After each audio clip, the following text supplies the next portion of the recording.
welcome to episode 446 of the Connected podcast from Relay FM. I still do not know how to introduce this show. My name is Myke Hurley. This episode is brought to you by Fitbod and Electric, and I'm joined by Federico Vitici. Ciao, Federico. Ciao, Myke. I like the intro, the Connected podcast from Relay FM. I felt very professional. Okay. I like it. I like it. Professional, but not too serious. Yes. This one, it's just not in my flow, right? The Discord's already calling me out that, like, you know, you used to host this show every single week. You host other shows. Like, those intros, they're just like, I don't even think about them, right? Like, when I'm doing the intro for Upgrade, the intro for the Pen Addict, that's just flowing out of me. Like, there's no thought going into that. It's just all going off the dome. For this show, it's like it's not normal for me, right? To have everything ready for Connected all the time. Like, I don't know how it goes. And so sometimes this is how it goes. Well, I think it's because we do the rotation thing. Exactly. So it's like I'm not used to it. And also, I'm usually surprised by the introduction. I forget that I'm even doing it. And then everyone goes silent for a second. And then I'm supposed to start speaking. It's very strange. Yes. Not a fan. Well, you did a good job. Thank you so much. Yes. No Steven today. He's taking the episode off. Should we instruct people to do anything, or should we have them leave him alone? I don't know. Don't leave him alone. Don't leave him alone. No. Okay. So typically we've asked, so we used to ask people to tweet at Steven. We cannot ask that anymore. So what do you say? Post, reply, write to Steven. Send a public post on Mastodon. Yes. With I got this. Send a public Mastodon post to Steven with the first Mac, the name of the first the name of the model of the first Mac you got and in which year. So, for example, I would say MacBook Pro 2008. So, tell Steven, what was your first Mac and when? What I would like as an addendum to that is I think this would be more confusing to him is if you put the year in, like, parentheses. Oh, yes. Because that will look like a model year, right? So, Steven is ISMH at ISMH on eworld.social. So you can go find him. And you just send him the name of the first Mac that you owned, used, whatever. Or just like the name of the first Mac. Like you interpret that however you like. And then put the year that you first used or owned this Mac, but put it in parentheses, please. We would like that. So to give you some examples, I would do MacBook Pro, parentheses, 2008. Yeah, and I would be like iMac 2005. I think it was 2005. Yes, but you got to use the parentheses so we can confuse Steven to an extent. iMac parentheses 2005. Close parentheses. We call them brackets in England. I know. What do you call them? Parentheses. In Italian? In Italian, parentheses. Well, in Italian, so in Italian it's parentesi, which is like the same word without the letter S at the end. But what's weird about how we call them in Italian is that all kinds of brackets, we say it's a type of parentheses. So, for example, the square bracket is a square parenthesis, and the curly bracket is a curly parenthesis. So it's parentesi, parentesi quadra, and parentesi graffa. Right, but as you can imagine, we say brackets, square brackets, curly brackets. Oh, nice. Okay. So you use a different word, but the same semantic approach. Okay. But I don't think that's how it is in America, right? They say square bracket, right? They don't say square parentheses. They should, though. No, they should. But square parentheses, curly parentheses. Curly parentheses, yes. That'd be nice. I like it. Follow-up time. Follow-up. Okay. So Paul in the Discord found the car brochure that was sitting on top of that pile of brochures that Steve Jobs had in his office. So it was in like a basket. Oh my God. And he found it. It was for the Mercedes E-Class, which to me feels like the most 2005 vehicle that any human being could have ever owned. Oh my God. I used to see this car everywhere. Around. Oh my God. This is such a boring choice, Steve. But not in 2005, though. Like back then, this was like the car, like the Mercedes E-Class. Also, this guy's suit needs some tailoring on this front page. Oh my, yes. He looks like he's just wearing a cardboard box. Man, look at that sleeve. Yeah, this guy has some serious tailoring work to be done. I don't know if this is like a 2005 thing or not, but like... Maybe it was the fashion back then. Maybe. I mean, because so was this car, and the car looks like it could do with some tailoring too, so... How did Paul find the car brochure? Like, of all of this, like, the car is so boring, but the workflow for finding this is what fascinates me here. So I don't... Stephen put this in the show notes, so I can't find the exact message, but I did see it go by, and Paul said that they were able to search, like, a database of this information. Interesting. Like, there is, like, a car brochure database somewhere in the world. Of course there is. Of course, okay. And they found it that way. But I don't know how, like, the process of, like, how they found it. You know what I mean? Mm-hmm. Like, because there's still quite a lot of work that would have needed to be done, you would assume, to be able to match it up. Maybe they worked out it was a Mercedes or something. Maybe Paul had a 2005 Mercedes-Benz E-Class at some point in their life, and they were able to... Maybe Paul just saw the brochure and said, yeah, that used to be my car. Exactly. I remember that. Yeah, we can't know. Okay, interesting. It's from Auto Brochure. Oh, that's like the website that we're linked to, autobrochures.com. Like that's what's in the show notes. That's the database. That's the database of old car brochures. I found it in Discord, and they give absolutely zero information more as to how they found this. So that could be future follow-up for the show. You could write in and tell us how you found it, you know? Mm-hmm. And also, somebody also sent into us that this photo shoot of Steve Jobs' office, the one that we have all seen before, is part of a larger photo shoot that was taken by Diana Walker. Yep. And all of these images are on Getty Images. Yes. And I've got a link in the show notes to that as well. There's some interesting photos in here. There's one where he's sitting very uncomfortably in an outdoor chair. Yes. With some questionable sandals on. Yes. But there's one image particularly, right, which is an image of Steve, and he's smiling, looking at the camera, and he has his hands in that kind of praying thing. This is an incredibly famous photo, right? Yeah, it's a famous photo of Steve, yes. Yeah, I also love the one that I'm trying to paste in the Discord of Steve on the phone on what looks like a very ancient cell phone. Oh, one of those with the little antenna on top. I assume that's a cell phone.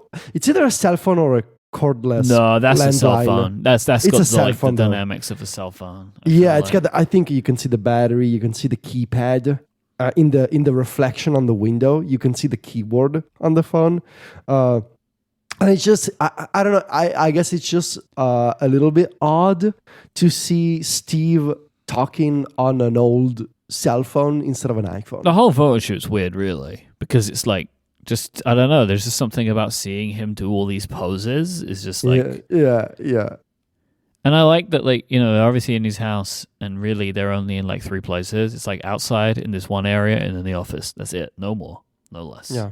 And I was reminded while on Getty Images, while we're talking about Getty Images, I was reminded of the 2 greatest photos committed to Getty Images in all of history. Of course. Which I was wondering about this when I put this in the show notes today. If maybe some newer listeners don't know about this. Oh, well, we should contextualize that. So this is 2018, WWDC 2018, where they're showing off watchOS, whatever it is. And I genuinely don't know, but like this version of watchOS got the podcast app. 5 or 6 maybe. I don't know. The old version of the connected artwork was used in the presentation, much to our surprise for the amount that it got featured. So much so that it became like the image of the podcast app was just our artwork on stage for a significant portion of the presentation, including photos of Tim Cook standing with the connected artwork, just like almost like Bill Gates over Steve Jobs. You know what I mean? You know that famous image. I don't know if we've ever made that link before, but looking at these images is how it feels. It's like the Connected podcast is looming over Tim. Yes. And these made it to Getty Images, and I bought the rights to these images, and I have a fracture of them on which my is wall. a very expensive rights to it's no a single joke. image. It's no joke. And there is, I maybe do have questions to ask of Getty Images about copyright, because I know I didn't tell Getty Images they could take a picture of our artwork, but I think honestly, Apple probably wins out in this one. So yeah, probably. But yeah, I remember being in the audience during the keynote and freaking out. I believe, I want to say it was probably the same keynote where I got both this and Shortcuts announced. In 2018. So it's quite a day for me. This was the particularly weird one where you were in the audience, I was in a hotel room, Stephen was at home. So that was a very strange keynote morning where this happened and none of us were together. Yeah, and there were people texting us and telling us about it independently, and we were also freaking out in our iMessage group. Yeah, it was a good day. It was a very good day. And I know we told this story before, but like the fun thing was, like 2 weeks before this, we were like, you know what, we should renew the artwork. Like we should refresh the artwork because it was one of the original pieces and was maybe like on the simple side of our art. And then we were like, well, we can't do that for a while. And then we held it off for some time. And now you have the more kind of modern 3D colorful artwork that we have today. Print editions of Make Something Wonderful, the Steve Jobs archive book, are being listed on eBay for hundreds and hundreds and hundreds of dollars. And I would just like to publicly call out many people, friends of mine, who have been sending me images of their books and just rubbing it in my face. I still really want one. Book looks great. But I mean, we could get one if you're willing to pay. I see one here for buy it now for $2,500. Would you like to? Probably not. I mean, I can buy a new gaming PC for that money. You could. I mean, well, you could buy a lot of things for that money. I can buy a lot of things. I just thought of a gaming PC. I don't know why, but I mean, I would spend, I don't know, couple hundred maybe to have it. I mean, there are a lot of them on here, Federico, for that kind of money, but it's bids. If you want to do the buy it now, then you're in some trouble financially. Yeah. I don't know why this is in follow-up, but I still want to mention it. If you're using Spotify, if you're a Spotify user on your iPhone, you now have the ability to pin a Spotify widget on the lock screen. The funny thing is, and I actually posted about this on Mastodon, so the Spotify quote-unquote widget is literally just a Spotify icon that you can place on your lock screen, and it launches the Spotify app. It does nothing else. It's just an icon launcher. You can probably make your own with the other 1,000 icon launchers for the lock screen on the App Store. But that's still one widget more than Apple Music. So it's Apple Music doesn't have any widgets on the lock screen. Spotify has one, but it's very sad. This is why there isn't an Apple Music widget on the lock screen. Because what is that? Who needs this? Well, okay. So this is boring and unnecessary, but still, you can get creative with these widgets. I mean, I don't know. Make a widget that opens a playlist for me. Make a widget that opens, I don't know, an album or a section of Apple Music. They would tell you just go make that with. Can you do that with shortcuts? No. No, because you can't do shortcuts on a lock screen. Yeah. So you see, it's a sad situation all around, but it's more sad for Apple Music because at least Spotify tried in a bad way with a questionable result, but at least they did something. And I guess broadly speaking, Apple Music has a problem with widgets on iOS. And I want to believe that's something they're going to do for iOS 17. We're now reached that time of year when we're saying, oh, maybe that's going to be fixed in iOS 17. And we come up with a list of 30 different items, and Apple is going to do 5.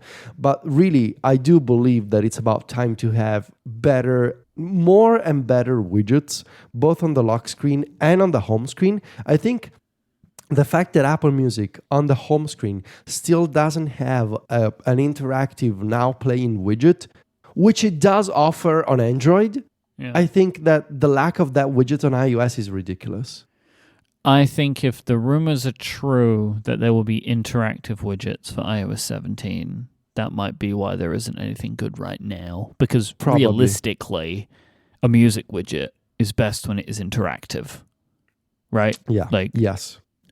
Just an image of like a widget of like, hey, here's some music, like I'm not sure how good that is. Yeah. But like one where you can play, pause, maybe skim about a little bit, that's better. I don't know if you caught this. Well, I don't want to call it drama, but this little super mini XS sized controversy. You see, you must have seen. I mean, you do the rumor roundup with Jason. You've seen Mac Rumors lately post all these details from this leaker in the Mac Rumors forums. Yes, right. They've been filling up rumor roundup over the last couple of weeks with this stuff. Yes, and did you see last night? I believe on Mastodon, Mark Gurman tell Mac Rumors a lot of information I've seen from this person is just incorrect. Ooh, I did not see that. Yeah, Drama. I saw that. I saw that. So I want to see what happens on that front, because this person on the Mac Rumors forums has been posting a lot of info. It seems like it's all happening all at once. And then I just saw it, and it was actually like a reply from Mark to somebody else. I don't remember who. I don't Pretty see sure this it was on Mastodon. On Mark's Mastodon. Was it on Twitter? Because I still keep an eye on Twitter from time to time, even though I don't tweet.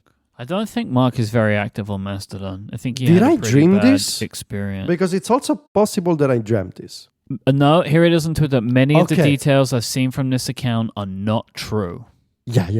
That's it. Ooh. Yes.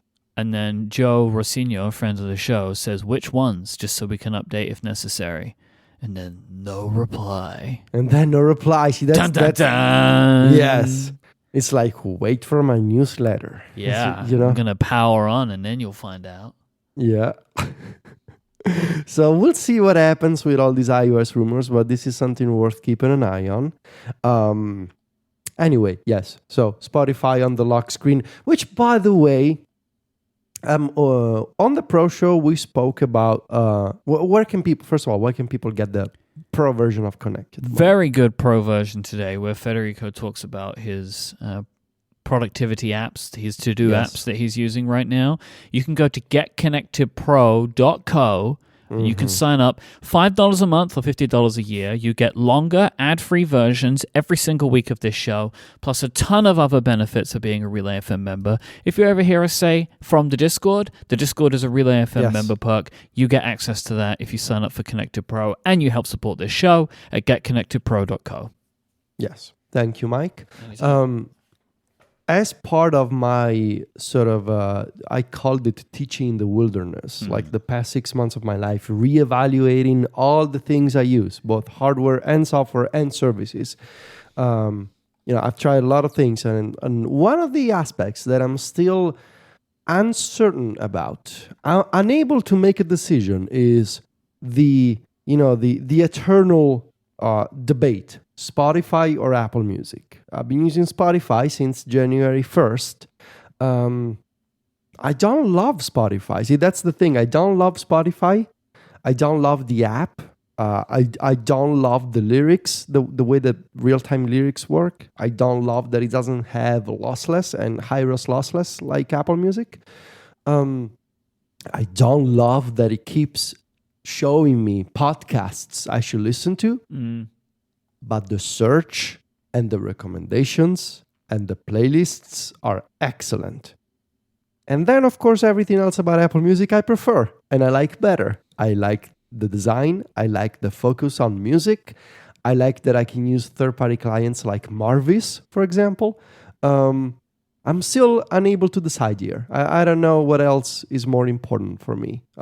Is it the intelligence and the recommendations and the fast search, or is Apple Music's everything else? No, we'll see. We'll see about this. I don't know. Honestly, right now, I'm like alternating between the two, and I still don't know what is better for me. I feel like one of the simple things for Spotify is just like, do you want new music? And like, I know some people might think that is a stupid question that I've just asked. No, it's not. It's not. Right? No, it's like really I not. think people would think it's stupid in the other sense of like, well, why wouldn't you? Right? Well, I am in the like, I'm good. Like, I got my bands, and then I have you and John and my wife Adina. That's where all my music comes from. It's either bands I already know or these 3 people in my life that tell me I should listen to something. Like, I'm in my mid-30s. Like, I'm good, right? Like, I have enough. I'm good. I'm good with music, and little bits pop in every now and then. I saw there's a new Foo Fighters album coming in June. Saw that today, so I'm like, great. Well, that's going to go into my library when that comes out. Like, that's good for me. But if you're like you, or like John, or like Adina, or probably many of the people listening to the show, you want new music. And that's what Spotify is really good at. Like, really, really, really, really good at. And I know Apple Music has these features, but like, it's not as good, right? Like, because this is Spotify's entire business. It's like, discover. Yes. I don't know what I'll choose, honestly. If I were to guess, probably Apple Music, because I can still use a bunch of other tools for music discovery, whether it's reading music websites or using Music Harbor and like all these other utilities for discovering music. But we'll see. I don't know. Did you see, you obviously saw. I saw this. The images of Tim Cook with the Mac SE. It's such a lovely... I've seen both the images and the video. There's a video? There's a video version of this. I have not seen the video of this. Oh, let me find this. Find this video for me. Did I mark this as a favorite anywhere? Is this another dream, or is there actually a video? No. This is actually... So this was at the opening of a new store, the Apple BKC store in Mumbai. It's another very beautiful Apple store. Apple put out like a newsroom post about it, and it is just, once again, a stunning piece of architecture that they have been able to pull together with this beautiful new Apple store. But at this Apple store opening, Tim Cook was there, as he tends to be, on his little tours around the place. And a customer brought a Macintosh SE to the store for Tim to sign. And Tim Cook's face, when he sees it, is absolutely incredible. I saw somebody say, I don't remember, this video is incredible. See the video? The video is perfect. This video is so good. Yeah, I'll it's put a that in proper the show notes too. CNBC video. It's like a TV video. So and I saw someone say that, like, this is maybe the most emotion they've ever seen Tim Cook give. And I agree. And what I like about this is, like, he seems genuinely excited about the fact that this guy bought a Macintosh SE. I think I saw John Gruber say, like, these things weigh like 18 pounds. Just like, poor dude has just been carrying this thing around all day, standing in a line or whatever. This is so great. Like, I love this. This video is excellent.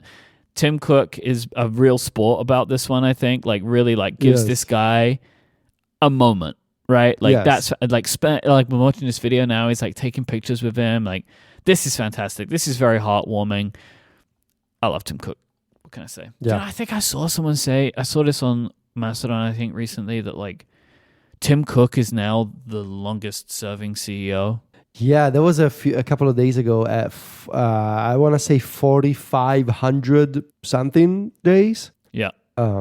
That's what's that in like 12 years or something like that? Something like that, yeah. Yeah.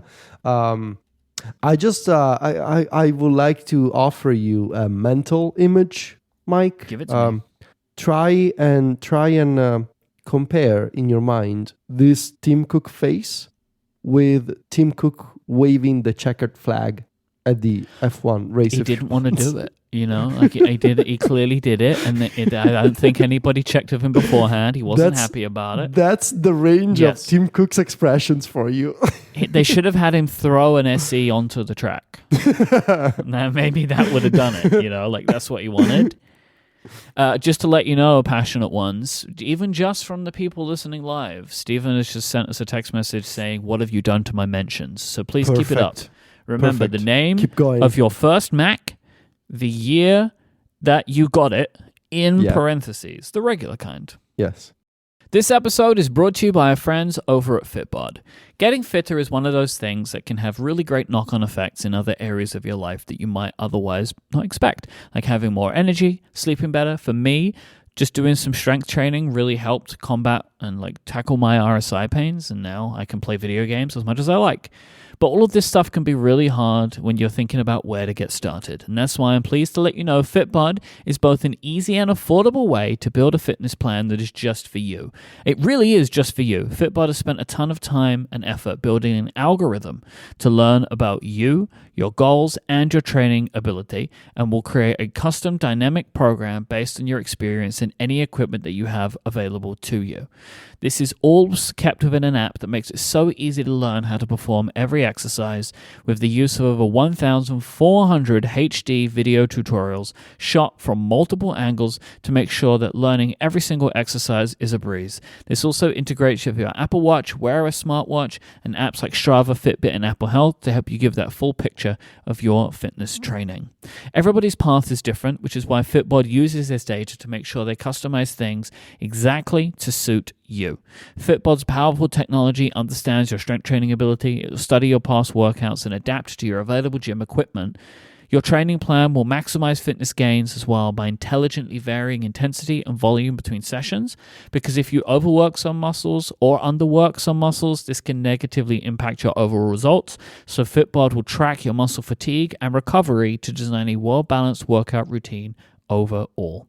Personal fitness shouldn't be about competing with others. That never worked for me. Looking to other people and trying to replicate them didn't work. I didn't get the results that I wanted, or it's just not a great way to think about your fitness. What you want is something that will work for you. That's when it sticks and you see the results that you're looking for. And Fitbod is a great path for that, going from bodyweight workouts to kind of advancing through to different equipment that you might get access to. It really is fantastic. Personalized training of this quality can be expensive, but Fitbod is just $12.99 a month or $79.99 a year, but you can get a massive 25% off your membership by signing up at fitbod.me/connected. That really makes that year a fantastic deal. Go now and get your customized fitness plan at fitbod.me/connected, and you will get 25% off your membership. That's Fitbod, fitbod.me/connected for 25% off. Our thanks to Fitbod for their support of this show and Relay FM. So I have a tiny topic that I would like to talk about, but first, let me ask you a question, Myke, to go back to the previous tiny topic of Tim Cook. Okay. Do you think that if in 30 years I show up at the opening of an Apple store, wherever that's going to be, and I show up with a base model 10th generation iPad with an Apple Pencil plugged into the adapter that is plugged into the iPad, if I show up with that weird thing in 30 years, will I get the same reaction? Well, probably not from Tim Cook. Right. Because I'm going to assume in 30 years' time, he won't be that person. Because technically, it seems healthy enough. Technically, you could be a CEO at 90-something years old. You could be. He's 62 right now. Yeah, I could be, a CEO at 92. I don't think he will be. But when you go see my boy John Turnus, who will be CEO at that point. Right. Do you think I will be greeted by John Turnus, or will I be escorted out of the line? I have nothing I expect nothing but John Turnus giving you a very warm greeting. Nice. With the 10th generation base model iPad plugged into an adapter, plugged into an Apple Pencil. Because he will say, how great you even provided me with the thing to sign this with. Because the pencil is already there and he can just sign the iPad. Or I could just say, hey, 30 years later, do you now feel bad about this? in hindsight. I will go to my grave defending the original Apple Pencil. It was like you needed to be able to charge the tool from the device. There was no other way to do that at the time. You got to plug it in the bottom there. You know what I mean? But still, I mean, look at it. You know. Anyway. Okay, we don't need to talk about that. It was just a thought exercise. Okay. So the title of this topic, and you will appreciate, I hope, the alliteration, or how do you call this as a figure of speech? Assonance, I think. Thank you. Oh my God. Yes, you know English. I appreciate you. Teaching needs teaching. Okay? Mm-hmm. The idea being that now that I'm a Mac user again, I need tips. I need recommendation. I want to know from you, from the people, from everybody. Okay. I need good Mac apps and utilities. And I'm referring to like the little known third party stuff. Okay. Like little utilities, little hacks, whatever. I'm gonna give you some context because I've been building up my portfolio, my collection again. Okay. I have some that I want to mention. I mean, of course, I'm using Raycast. That's, the thing everybody's using these days. It's a launcher. To answer Emma in Discord, yes, I signed up for a setup subscription. Yep. So that's actually been a great way to discover some of these Mac utilities, like just browsing through the setup gallery. That's been fantastic. Some of the other things I have, of course, I have Better Touch Tool. That's what I'm using to, remap some keyboard shortcuts on my Mac, to assign some custom actions to trackpad gestures, for example. That's what I'm doing. I'm gonna get a little deep into the lesser known stuff now, Myke. Okay. Neptunes. I have no idea. This is a little utility that sits in the menu bar and mirrors what I'm listening to either in Apple Music or Spotify to my Last.fm account. It's a scrubbler. Oh, it's a scrubble tool, it's baby. It's a scrubble tool. Scrubble it up. All day scrubbling, never without scrubbling. The Neptunes, very, very good. Is that all it does? It just scrubbles? Well, no, it's got some keyboard shortcuts. You can love tracks.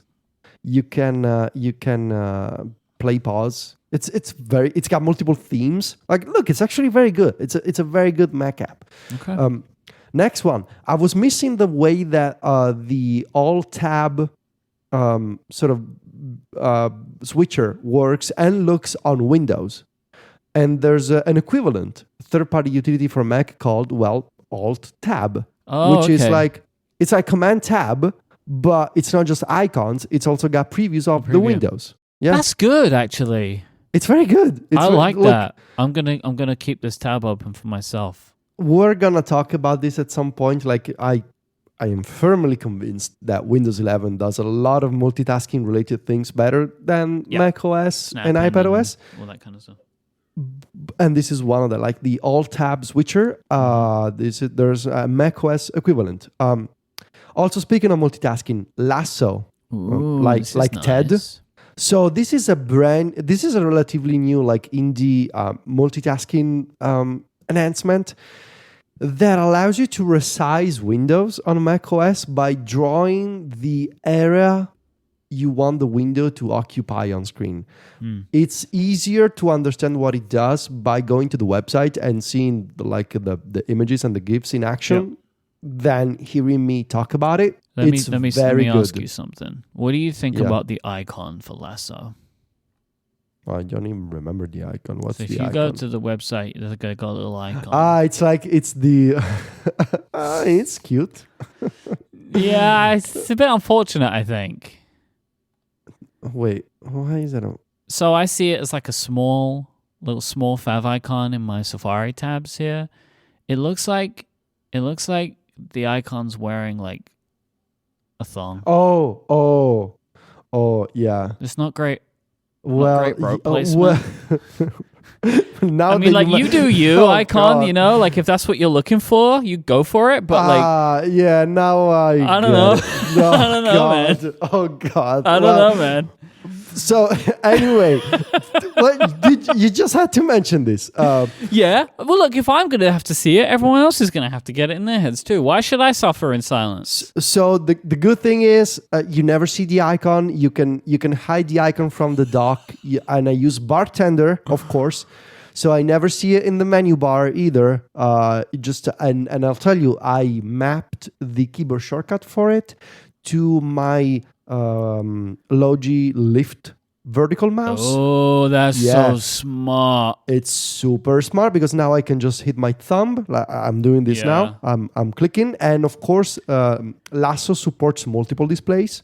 So I'm just, for example, I'm resizing the Safari window now with the little drawing tool. I use Moom, right? Like that's the app that I use for window management. But I have like a bunch of just like presets that I use. But sometimes I want something ad hoc or like specific. And I'm going to download Lasso and try this out because I really like the way this UI looks. Yeah, it's very nice. And the last one I'll mention, this one I got from Setup, Almighty. So this Almighty, it's like, this is a collection of macOS like hacks I don't mean like in a way that it's like it's hacking your computer, but you know, like those terminal commands that allow you to like enable a flag, like those what are they called? Like those commands.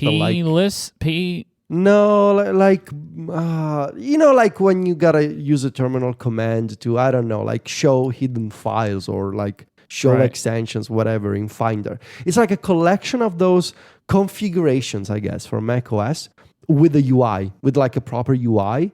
And it's so well done. You can choose which ones to enable. You can choose which ones to mark as favorites. And those favorites you will find as like one-click toggles in the menu bar. Can you tell me what kind of things you're doing with this? Yeah. So, for example, the toggles that I have now, one is enable dark mode. So like I click on the menu bar icon and I just enable dark mode. Another is show desktop icons. So on demand, defaults, thank you, Vince, those defaults commands. That's what I was referring to. That's a bad name for what these things are, right? It is a bad name. So the other one is show desktop icons. If I need to take a video or a screenshot or something, and I can just choose to show or hide all the icons on my desktop. And that's one click away in the menu bar. Then I got another, visualize keystrokes. So again, if I'm recording a video and I want to show what keyboard combination I'm typing, this lets me do it. Show live camera. This is a fantastic one. You flip this toggle and a little circular preview of your webcam pops up in the bottom left corner of your Mac. So you can quickly check. Why is that a thing the Mac can just do? I don't know. Right? I don't know. Why is that like a thing? That's weird. I don't know. So Almighty, and just today, as of today, I got an update notification via Setup, and Almighty was updated with something else that I loved from Windows, which is a dock window preview tool. So that when you hover with your mouse over an icon in your dock, you get a thumbnail preview of all the open windows for that application on your computer. This also feels like those two things you just mentioned, they feel like things that the developers built, right? Rather than just being. But this sounds like a great little set of utilities. Yes, it's a set of utilities, and especially this dock preview tool. It's something else that I love from Windows. Like you can preview windows from the dock and close them from the dock. Super nicely done. But these are like 5 things or 6 things that I have on my Mac. I need more. You see? I have 4 for you. Okay. There are some overlaps with the things you were talking about. Like one of mine is an app. And I'll just say all of these that I'm mentioning, I got all of these from Setapp as well. Perfect. Setapp has been and is a sponsor of Relay FM shows. I pay for my own Setapp subscription. Oh yeah, me too. I signed up last night. And I like Setapp for these kinds of apps. Like there's loads of them on there and it's just very easy to find them, and then you don't have to bother with like getting different licenses. So like I like it for that. They are not a sponsor of this episode. I wish they were, because like they would have fit very nicely with the content, but they're not. But I recommend it. So one of mine is an app called Hand Mirror, which it's a menu bar app that can give you just a quick preview of the webcam that you have, so you can see yourself if you're about to go into a video call or something. Just like a very quick, you just tap it and it pops up. And if you have one of the Macs with a notch, you can just move your mouse onto the notch. Oh, that's nice. And it'll pop it down. So I like that one. Clean Shot X. Ooh, I love this one. Yes, it's I the also best. use it. The best is, if you use a Mac, you should have this app. Like, I cannot speak highly enough about this application. It does everything regarding capturing screenshots, videos. It's so simple to use. Everything is built better than Apple's tools. It's all more visible. It's all easier. Like, for example, if you take a bunch of screenshots, you can have them just all stay in that little preview area until you're done with them rather than go away like they do on the Mac. The scrolling capture I use a lot, and they have an auto-scrolling feature, so you want to capture like a large piece of an app or a web page or like whatever, and you've got to scroll it. You just draw the area, press auto-scroll, and it'll just scroll until you stop. It's fantastic. I love that. You mentioned about like one of the things you liked from the Almighty app was to show and hide desktop icons. That's also a feature in CleanShot, so you can just have it automatically show or not show your desktop items when you're taking screenshots. If you ever take screenshots or videos on your Mac, you should be using CleanShot. I'm going to recommend two others to you, Federico, which don't do things you've mentioned previously. One is called Drop Zone. Drop Zone is a menu bar app. This has been around for a long time, I think. Yes. Drop Zone, yeah. Yeah. And you can configure it to basically, if you're dragging and dropping a file, here's like a bunch of places you might drag and drop a file to. Mine is very simple, like what I have it set up for. My Drop Zone has my receipts folder where I have to save receipts for my accountant. I have an action to zip files that I drag to it. And the easiest one for me is AirDrop, because like, AirDrop is just like not as simple as I want it to be. Yeah. Right? It's like you gotta do the thing, you gotta go to Finder, press the AirDrop thing, you gotta right click and then share it in it. No, I don't like it. So I take a file, I drag it over the Drop Zone icon, drop it on the AirDrop icon, and it just opens up the AirDrop sharing thing and lets you share it. But you can set a bunch of things here, like if you're uploading to an SFTP or FTP server a lot, you can do that. You can do URL shortening with it, and you can configure that. There's like a bunch of things that you can set up, and I'm sure someone like you who's very like resourceful would be able to find a bunch of different things that you might want to share files to, and this is a good way to do that. You know, like if you could have a folder that Hazel's watching for something, right? You could drag it into Drop Zone, it will take it into that folder, and then Hazel's gonna do whatever it's gonna do to those set of files when they're dropped in, you know, like rename them or move them or something. It's just like a really good way to get files from somewhere on your Mac to literally anywhere else without needing to open a bunch of windows or whatever's going on. And my last one is PopClip. Yes. PopClip, on the face of it, does something which I think is very useful, which is when you select text, it gives you the copy-paste actions from iOS and Mac and iPadOS. You know, like so you select text and it pops up over the top, so you can copy text easily if you're used to that. I like it because I'm used to that. But it also has extensions, so you can do things with the text. So I have a couple installed that I really like. One of them is to title case the selected words. So, and it's also contextually aware, so it doesn't give me the title case action unless it's like just text that it's able to change. So I can select the text, press the title case button that appears, and it will just change all of that to title case for me. They have a ChatGPT action, so you can select text, tap the ChatGPT button, and it will just add in the response. So like they have an example of a sticky note that says, how tall is the Empire State Building? And they select it and it just pops it in, and then it says, when was it built? It just pops it in. It's very smart. It has like converting Markdown to HTML, copying links cleanly. Like they have a bunch of extensions for different apps. Like select text, create a fantastic account entry. There are tons and tons of extensions for this application. I think it's very smart of just like a way to select text and have a visual prompt to do something with that text. So that's like another one that I recommend. Very nice, very nice. Okay. So I'm going to suggest, probably as a good way for people to send this stuff in so everybody can benefit from it, is to go to connectedfeedback.com. So if you have app suggestions for Federico and for the passionate ones, if you go to connectedfeedback.com, you could just send it in as follow-up or something. And we will be able to look at those on future episodes of the show, and then everyone can benefit from the collective passionate Mac users. Wisdom. The wisdom Yes. of the passionate ones. Yes, that's a great idea. I saw an article on The Verge today about the possibility that Google will announce the folding Pixel phone that they've been working on next month at Google I.O. on May 10th. And these leaks are also suggesting it will be available in June. Okay. So this is quoting from The Verge. You should expect a closed book style 5.8-inch phone that folds out to a 7.6-inch tablet powered by Google's Tensor G2 processor starting at upwards of $1,700, which is so expensive for a Pixel phone. So form factor wise, it's like the Galaxy Fold in like screen, apparently screen on the outside, folding screen on the inside, but smaller.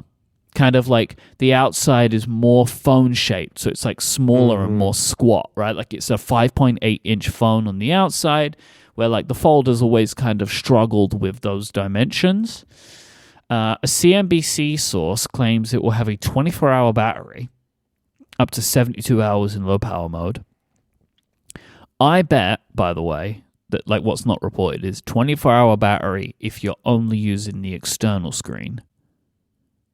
Okay. That's how I read that, because 24-hour battery is a long battery, and I feel like you could do that because you can have double the battery if you have double the phone.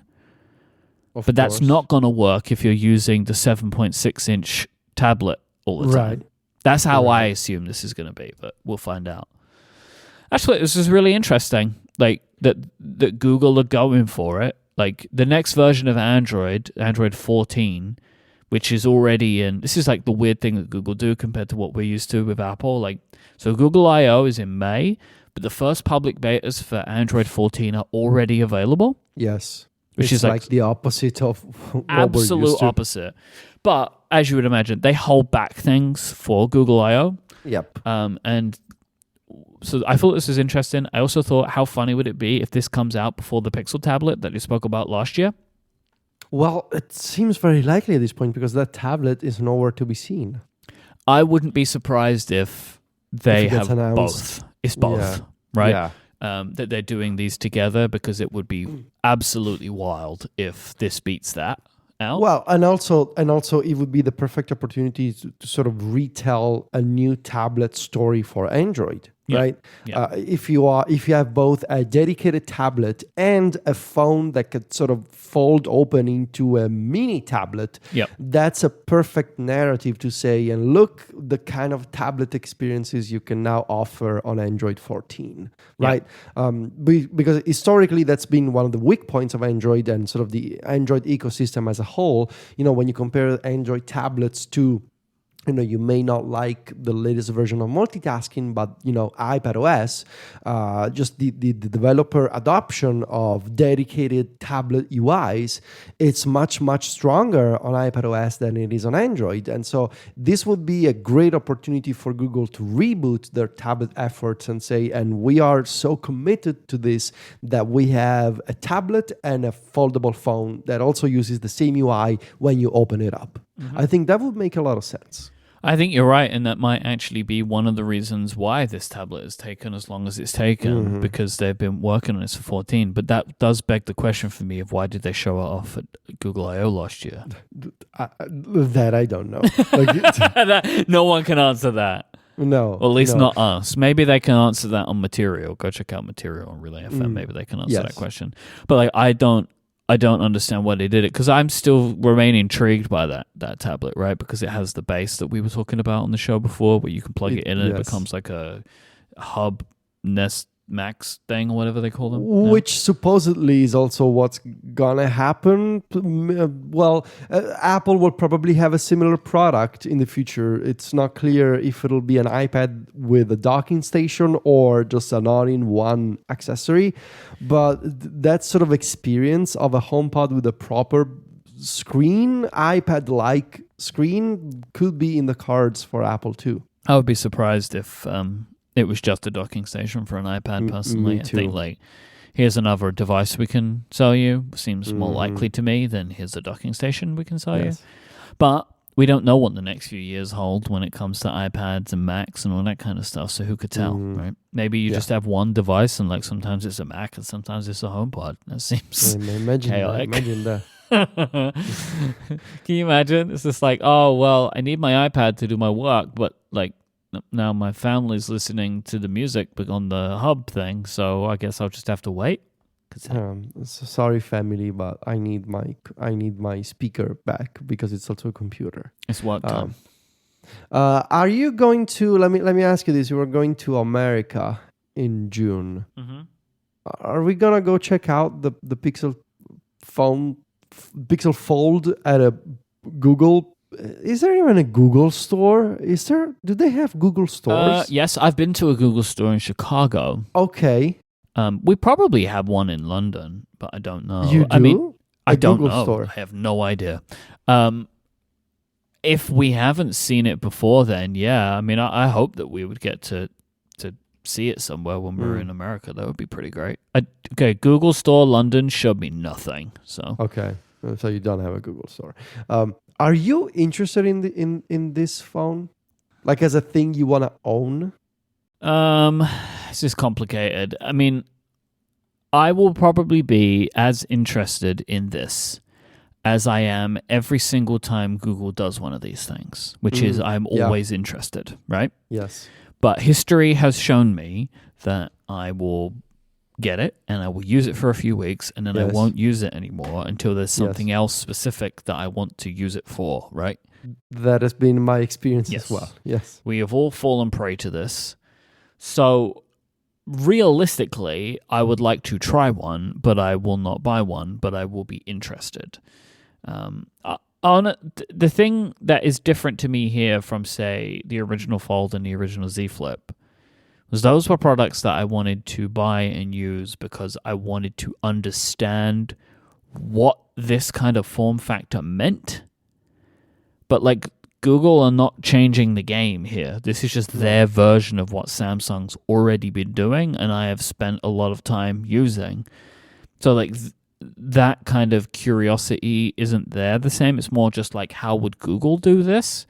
But I don't think that I personally need to have a ton of experience with that myself, that I can't just glean from, trying it out for 10 minutes and then watching some videos and listening to some podcasts about people that will use it every day, because it's not a new form factor. If Google came out with something and it was like a brand new form factor, I probably would buy one if I thought that this was a thing that was going to change technology in the future, which I do still believe that, like, in 2027 or whatever, we'll be talking about Apple's foldable device, or, So, like, that was why I was really intrigued about the original kind of form factors from a reputable company.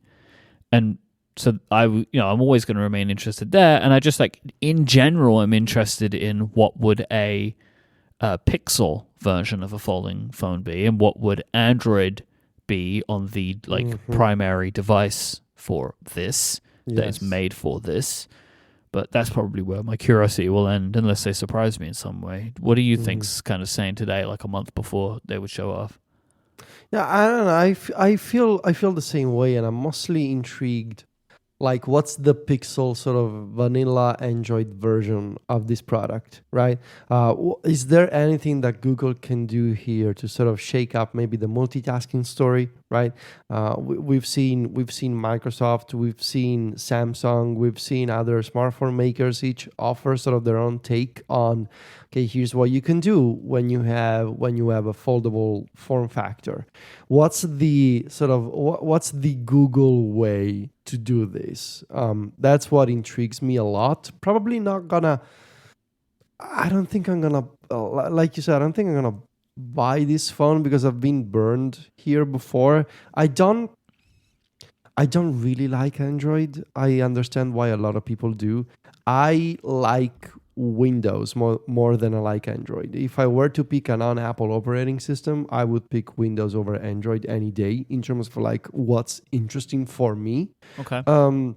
But I am also very much fascinated by Google in right now for three reasons. One of them being what I just mentioned. What's their take on the tablet UI and the foldable UI?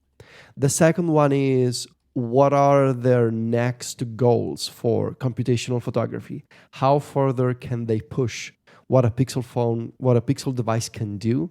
And three, in some ways, they feel like in the AI race, they feel like the underdog right now with Google Bard compared to ChatGPT. And I really want to see what they do on that front. Because in theory, they shouldn't be behind. And yet, it feels like they are. And so for these three reasons, I'm paying attention, but at the same time, I'm not going to buy this product.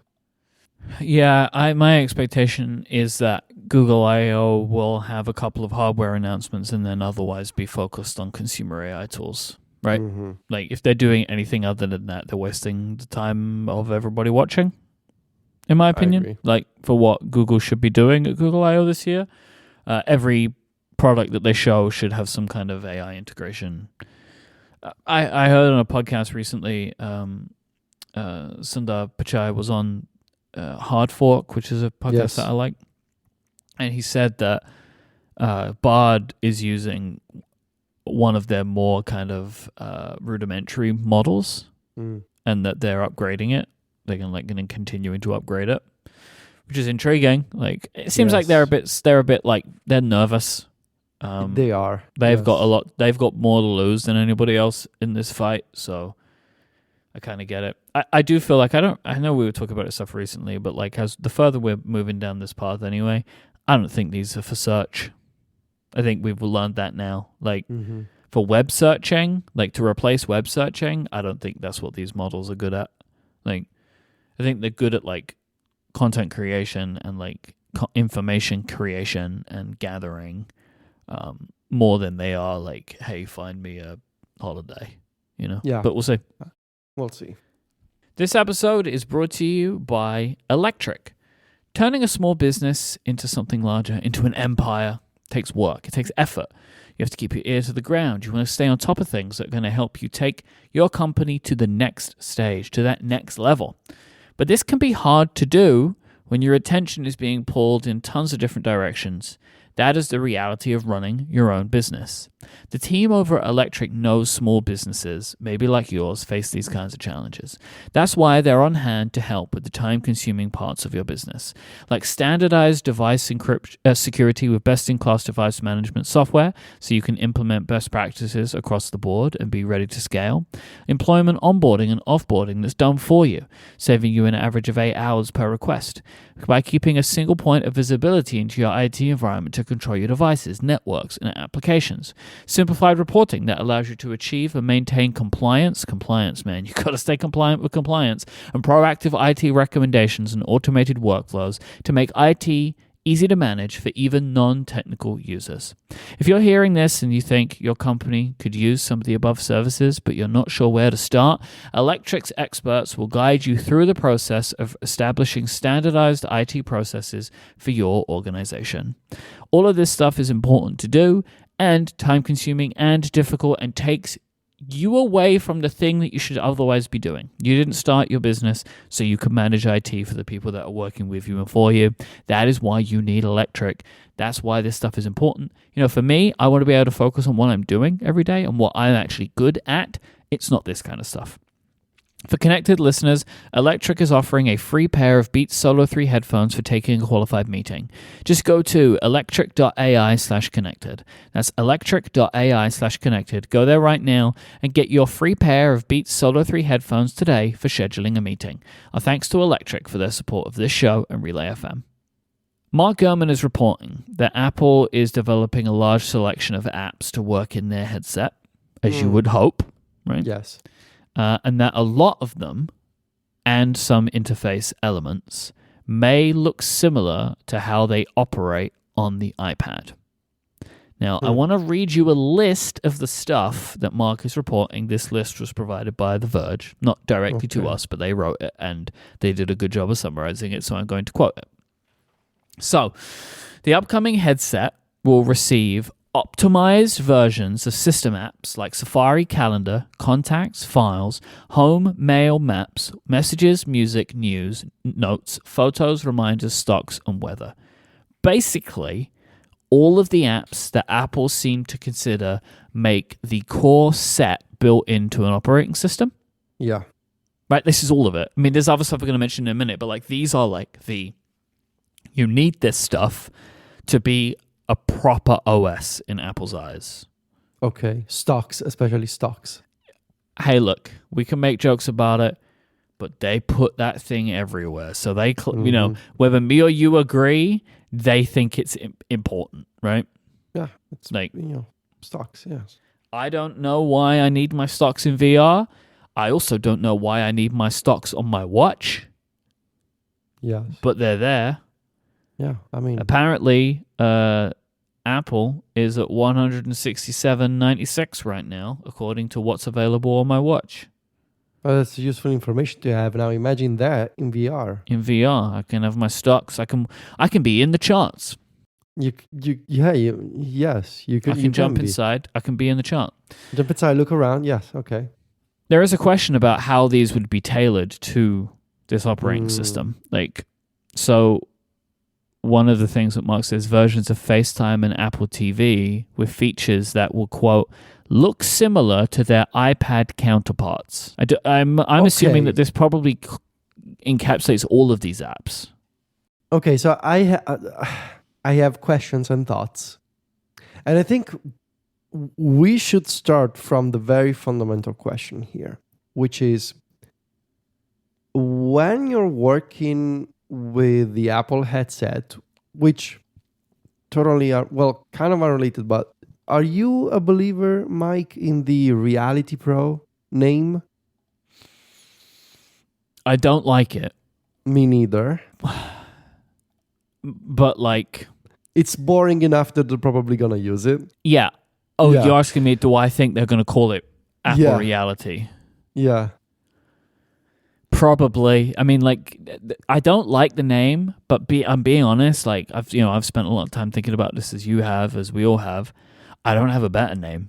Yeah, me neither. It's not good, but I don't have a better one. Yeah. Okay. All right. So we're on the same page. So, the fundamental question is, okay, so we know that you're gonna have traditional, quote unquote, traditional experiences, right? You're gonna have a web browser. You're going to have a calendar. You're going to have your email. You're going to have messages. Okay. The fundamental question here is, from a design perspective, are these going to be traditional window-based experiences? Or are these going to be 3D interfaces? What is that? What's a 3D interface? Right. Okay. So when we spoke about my experiences with VR headsets, one of the things we covered is, and you also spoke about this on Cortex with Gray, the idea of working in VR and doing traditional computing in VR. So when we cover this, I spoke about my experience with Windows, which is you can view your computer's screen and have virtual displays in VR.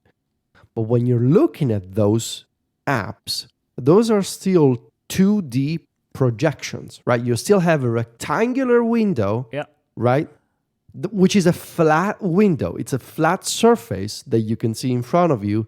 Maybe it's curved, but bear with me. It's still a 2D type of information. You have a box, which is a window for the application that you're using, right? You just have multiple of those rectangles in front of you. That's how you do computing.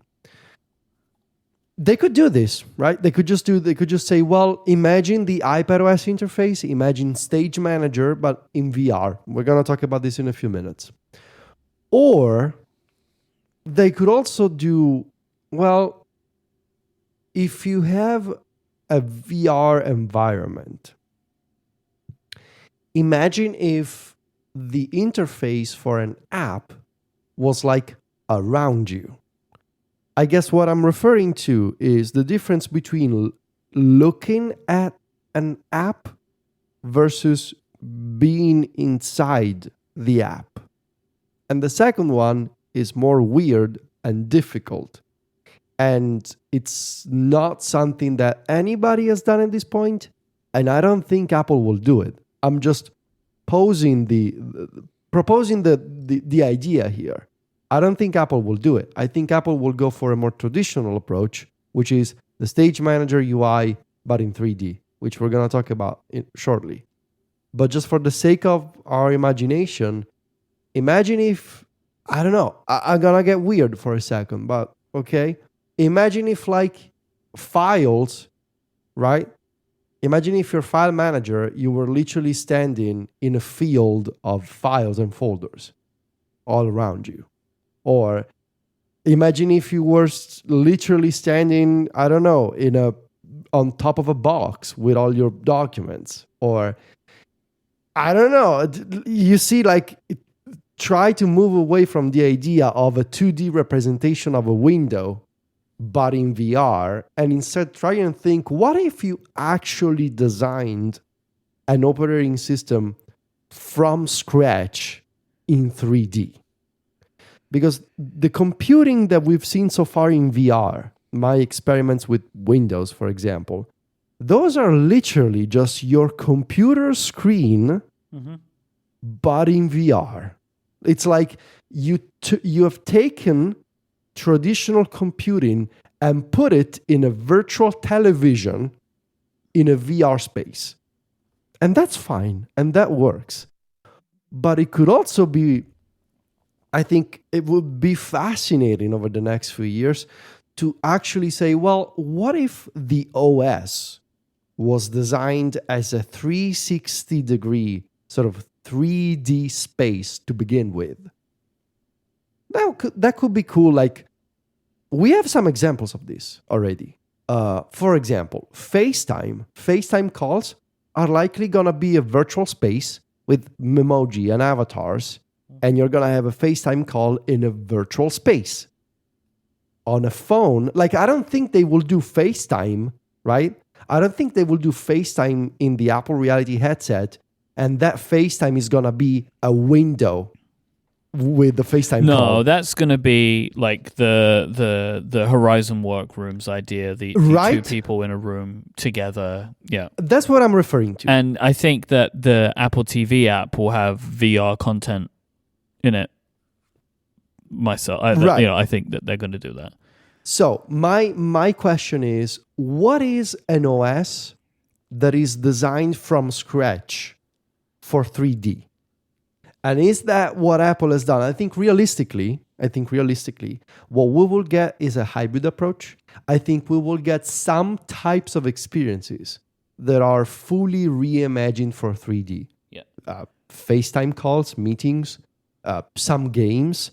I could see Apple getting weird in a good way with maybe music. Yep. Freeform, I think, is an excellent candidate for a fully 3D rethought. Like, imagine if Freeform, instead of staring at a window that is a whiteboard, imagine if you're actually in a room that is a physical sandbox. So here, a headset-compatible version of its new Freeform app could let you collaborate with others in mixed reality. I think that one will be like like you are in the freeform board as such and like moving things around. And that's what you were circling around is where I'm coming from with this. I think that it will be and should be a mixed approach that like Yes. all of those apps that I mentioned, I do not want 3D versions of these apps. Like I do not need to be inside of my calendar walking around, right? Like I'm good to just I could be, but I don't want to be. Like, you want to get to tomorrow? Well, you got to climb down the days, like like physically climbing through the squares. Like there are for VR, for AR, there will be types of apps and experiences that will naturally suit to being reimagined inside of some kind of 3D. And I think a lot of collaborative stuff will be able to maybe lean into that a little bit more. And anything you're doing with somebody else, like in real time, you could maybe find something fun to do with that. I want shortcuts on the Apple headset to be a physical Ruby Goldberg machine. Oh my God, can you imagine? Can you imagine that? You have to like pull pieces of string from one element to another one. Seriously, like, how fun could that be? But like, anyway, no one really wants to work that way though, right? You know what I mean? Yeah, like these would be fun demos. Yes. But this is less effective. This is less efficient. Where like what you want is to enhance where these things can make you more efficient. And a VR call as opposed to a FaceTime call or an audio call is better in a bunch of ways which are good and important. And I think that's what they're going to focus on. And so like that's the kind of stuff that I think would make sense, having this mixed approach. The same as like the operating system itself. I actually want the operating system to be pretty light. Like my ideal is that the operating system is like part of it is the room that I'm in, right? That like I'm not looking at a square which has windows in. I want to be able to take messages and put it over there. Right? And then when I look, like physically look to the left, that's where messages is. Yes. But it's like a window of its own over there. You know what I mean? Like I don't, like we both use these tools where like you're bringing your apps into the headset, but it's a screen. Well, I want everything to be broken free of the screens. Yes. Like I had a conversation about this probably over a year ago now with Underscore. And we were talking about widgets, right? And he was like, well, I could imagine that like you would just have widgets, but you would just like stick them to your physical wall, right? Like in the space. So like you pin your weather widget to like over there on the wall and you just turn and look at that widget, but it's always there. Like stuff like that I want to see more of.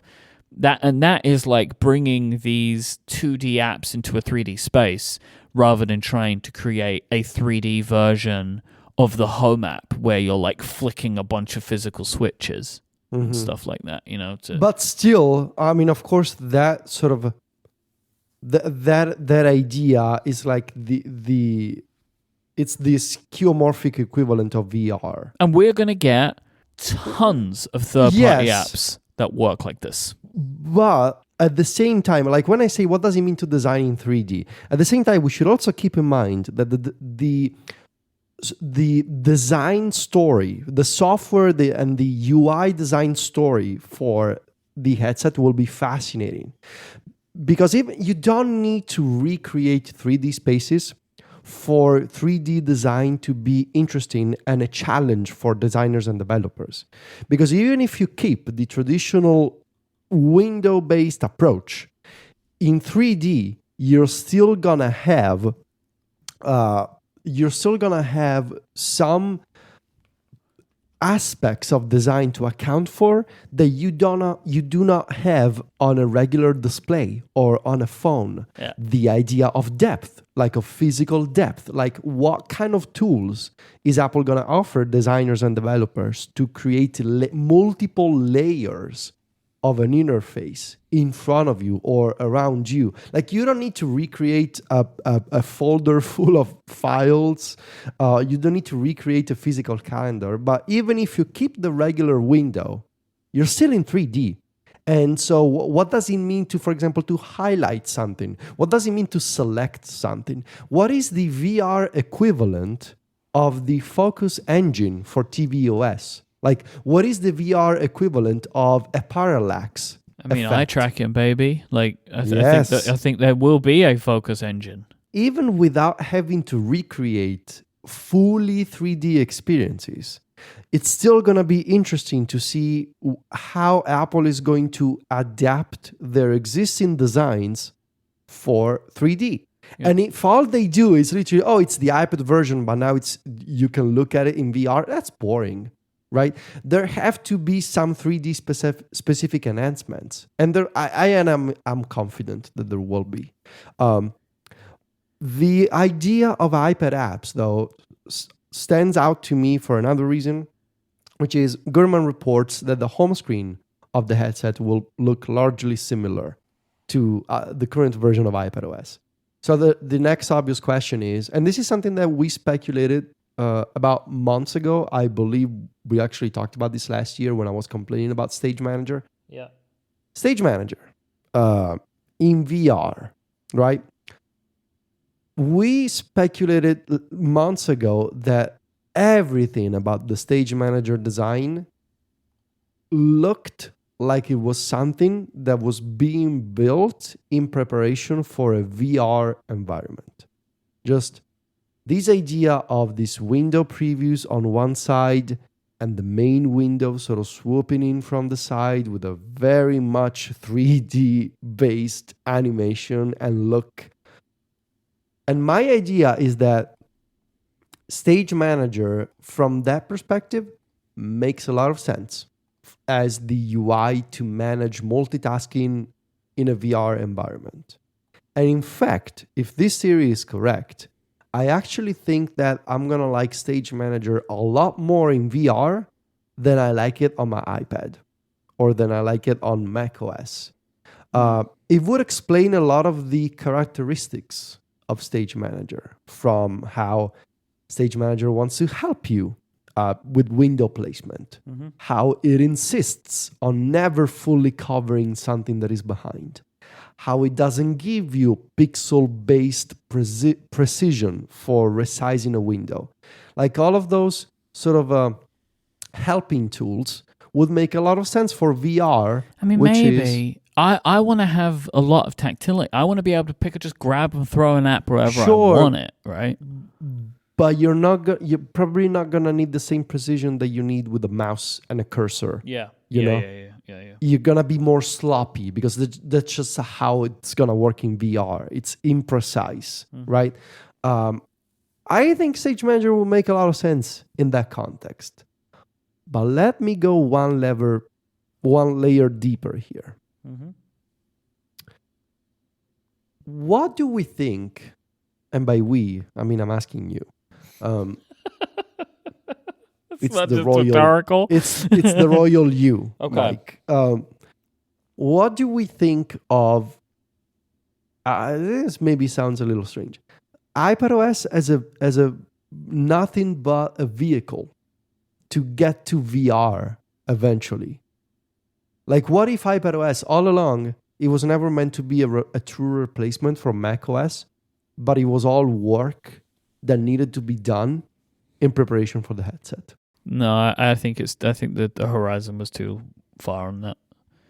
I could imagine that there are things that they have done since that are that idea. You know, like I've seen a lot of people, and we've spoken about this. I'm not 100% convinced about this idea of like Stage Manager is the way to do it, but I could imagine how that could have been the case, right? That like they created this feature because it made sense to do it that way, and so then it would stretch across to other things. But I genuinely do not believe that even at the time when iPadOS was created, that Apple were seriously targeting VR. I think that has been a much sooner thing. I'm trying to bring some theories together, and I have a slightly different one.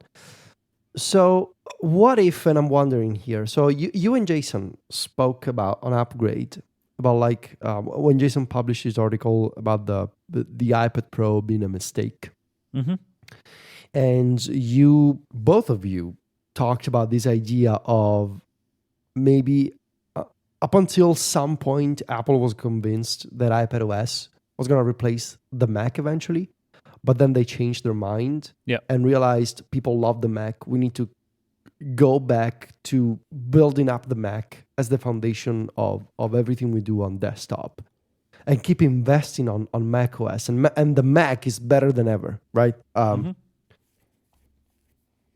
What if that, and I believe Jason or you said, we heard from somebody who said, that's pretty much what happened. Mm-hmm. Well, what if that happened, but then also Apple at some point over the past few years said, well, what about all this work that we've done with iPadOS? Like, what if now we know that we're going to put all of our efforts for traditional computing into macOS, and we know that 3, 4, 5 years from now, macOS is also going to support touch and hybrid machines. What about all this work that we've done? Well, why don't we use it for the headset? Yeah, I could imagine that there has been a point, right, where they were like, let's use this and continue developing this with the mind that we could use it in this other place. Like, yeah. Maybe I misunderstood what you were saying of like, I thought you were asking all the way back to 2010. No. I mean, iPadOS as the sort of the modern name of... Right. Again, I don't even know if it's that far back. That's 2019, I want to say. Yeah. Like when they changed the name. When I said iPadOS, I meant when it was renamed to iPadOS. I think at some point between the naming of iPadOS and now that could have happened. Yes. I don't know if it would have been straight away. Because, I mean, maybe I'm not casting my mind back correctly, but I don't even think we were talking about this kind of stuff then as like a potential. I don't think. Probably not in 2019, but definitely in 2020, I think. Yeah. So maybe we were, but potentially, right? Like, I could see it. Like, I think if there's one thing we know about Apple is that they do like to try and find ways to tie things together and to use elements in one place and somewhere else, like all of iPadOS, right? Like, is ultimately work started on iPhone, and then they brought it over, and then similarly, you look at Catalyst and SwiftUI, right? And like now we're using this stuff to then build apps and experiences on every device. So like I could imagine that there was a point where they were like, you know what, we've done all this work, and this is clearly not the thing, but we could kind of kill two birds with one stone here and develop some features that will work here and will work there. Because let's be realistic, right? If Apple creates a new OS today, it's going to look more like iPadOS than macOS, right? Like just like how apps look and how apps work surely is closer to iPadOS than macOS, which they're not that far apart from each other these days, but they are in some key ways, and I could just imagine that that's just going to be the natural thing. So, like, that would be the target, the platform I can imagine them adapting from. Going back to this list, right? Apple is apparently testing a camera app, which would let you take pictures using the many cameras on the device, which makes sense. Okay. You'll be able to read books in VR. I don't know what that means. Books in VR. I don't know what that means. Around you. Is there like a physical book and you're turning the pages? Like, what is that? You have a giant physical book in front of you, and you physically kick the page. I mean, I don't know, man. Maybe the weird books menu makes sense in VR. In VR.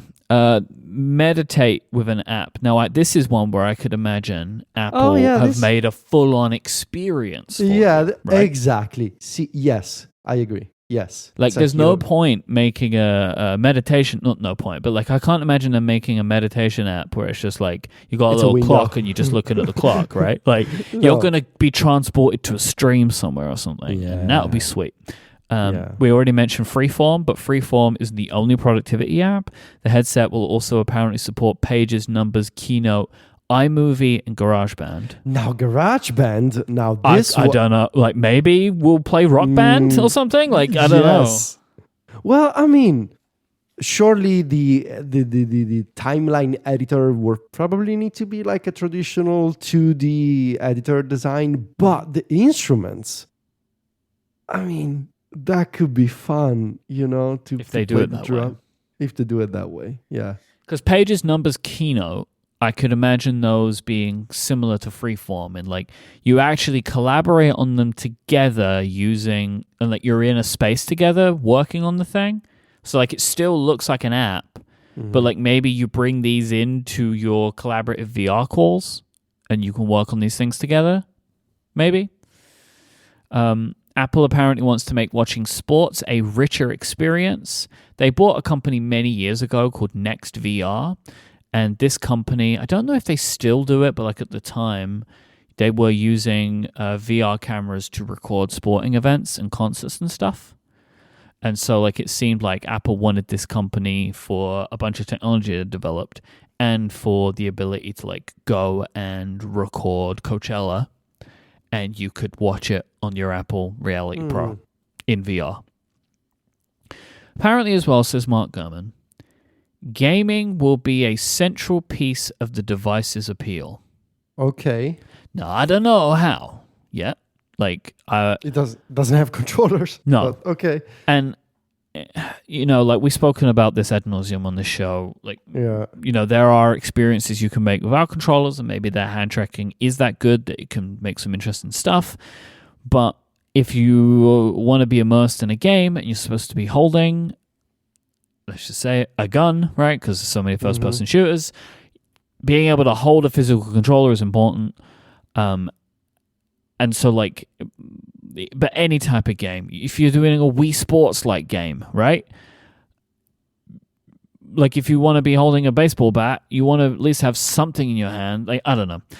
We'll have to wait and see on that. Like, I remain unconvinced that all gaming can be done with just hand tracking. And we can hope that there will be some kind of controller story. Maybe you can play a first-person shooter doing finger guns, Pew, pew, pew. Maybe you can do that. Pew, pew.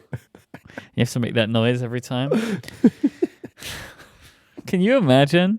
I'm just trying to imagine someone's going to do it, right? I'm trying to imagine Call of Duty played like that. Yeah, someone's going to do that. Someone's going to make that video game. But that shouldn't be the video game experience, Like, I want it to be a little bit more, I don't know, well thought out than that. Like, I don't know, right? Like, maybe it's all going to be figured out and I'm just not seeing it yet. But at the same time, I have also said, like, and I continue to say that, like, most VR games to me feel like experiences rather than games. So like maybe by and large the like idea of what is a good VR game has not been cracked yet, and maybe controllers are what's getting in the way, right? Maybe. I'm intrigued. The last thing I wanted to say, I'm intrigued by this idea that Mark reported of the spatial awareness of this device. So the idea that like you can leave a Safari window open in the kitchen and place, say, Apple Music by the couch in the living room. This idea of like different placements for apps. I am super intrigued by this. And if you think about it, like it makes a lot of sense to tie specific apps and experiences to different places in the home. It also makes a lot of sense if this is possible in the context of HomeKit. Imagine if you're wearing the headset and you look at where a light switch would be or where a light in the ceiling would be. And if you could say, turn that off just by looking at it, because maybe somehow it's aware of the position of the accessory. Like once you start thinking in 3D with the device that is aware of your position in a physical 3D space and of the position of the accessories around you, that becomes very fascinating to imagine the potential down the road for this kind of stuff. I don't think they will do the HomeKit integration in this, for a few years because you probably need sensors. in each accessory that tell you exactly where something is, but Well, still, but you could, but with an maybe, element of AR and LiDAR and Mm. you being able to, and like object recognition, you might be able to get some of the way and then you can just tell it. It's just like, oh, I want to put a light switch. Where's the light switch? It's there. And it's the last and only Yeah. time you ever have to tell it that piece of information.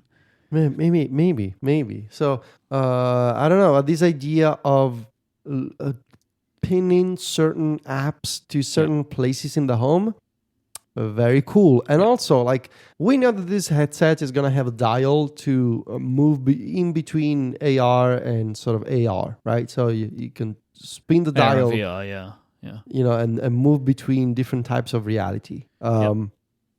Is it gonna automatically do that if it recognizes that you start walking? Like if I'm working at my desk, but I'm wearing the headset, and I get up because I need to go grab something in the kitchen, does it automatically bring me into AR mode so that I can walk without bumping into the door or whatever?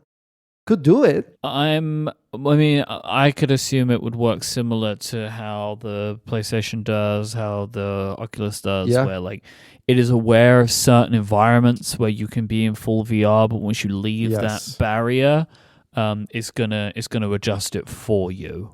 Yeah, because that's just being safe, isn't it? Or maybe there should be, I'm sure there will be multiple, dozens and dozens of accessibility settings for this device. And maybe this should be one of them. Like it would be the equivalent of